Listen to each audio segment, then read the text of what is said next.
అందరికీ నమస్కారం. ఒక విషయం ఎందుకో మీతో పంచుకోవాలనిపించింది. అదేంటంటే రాజకీయం. దొంగలు కూడా దర్జాగా కాళ్ళ ఎగరేసుకొని తిరగలిగే ప్లాట్ఫామ్ ఏదైనా ఉంది అని అంటే అది ఒక రాజకీయం. అన్యాయాలు, అక్రమాలు, భూ కబ్జాలు, దోపిడీలు చేయడానికి మరియు ఇలా చేసినటువంటి దుర్మార్గాలని కప్పిపెట్టుకోవడం కోసం కొందరెంచుకుంటున్నటువంటి రాజమార్గమే ఈ రాజకీయం.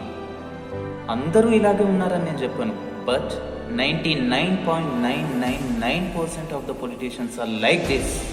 ఒక్క విషయం అడుగుతా చెప్పండి, తల్లిదండ్రులు వాళ్ళ రెక్కలు ముక్కలు చేసుకొని అప్పో సొప్పో చేసి చిన్నప్పటి నుండి కష్టపడి చదివిస్తుంటే 10th అని, ఇంటర్ అని, డిగ్రీలు, పీజీలు, పిహెచ్డీలు పూర్తి చేసి ఒక పూట తింటే ఇంకో పూట పస్తులుండి మరీ ఎన్నో నిద్రలేని రాత్రులు అహర్నిశలు కష్టపడి చదువుతూ internals, vivas, practicals, project works, final exams, చివరిగా ఇంటర్వ్యూస్ అని ఇలా ఎన్నో ఎగ్జామ్స్ పాస్ అయ్యి కర్మకాలి ఒకవేళ ఫెయిల్ అయితే గనక అవమానాలని, బాధలని దిగమింగుకొని మళ్ళీ మొదటి నుంచి లక్షల మంది కాంపిటీషన్ని తట్టుకొని మరీ కష్టపడి చదివితే అప్పుడు అవుతాడు ఒక జిల్లాకి కలెక్టరో లేదా ఒక విలేజ్లో బిల్ కలెక్టరు.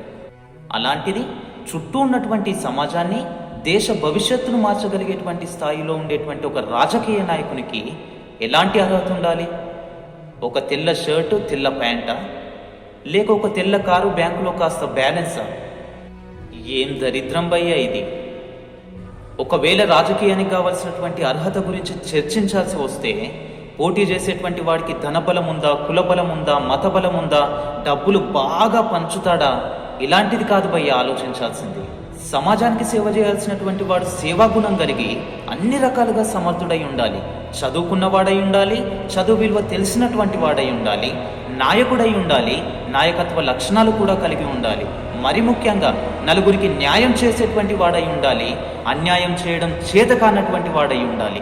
ఇంకా చెప్పాలంటే దేశం అంటే మట్టి కాదోయ్, దేశం అంటే కులం కాదోయ్, దేశం అంటే మతము కాదోయ్, దేశం అంటే మనుషులోయ్, ఆ మనుషులంతా నా కుటుంబమోయ్ అని దేశాన్ని ప్రేమించగలిగేటువంటి భారతీయ పౌరుడై ఉండాలి. అర్థమైందని, అర్థం చేసుకుంటారని ఆశిస్తూ మీ రవీందర్ ముల్క. ఇకుంటాను.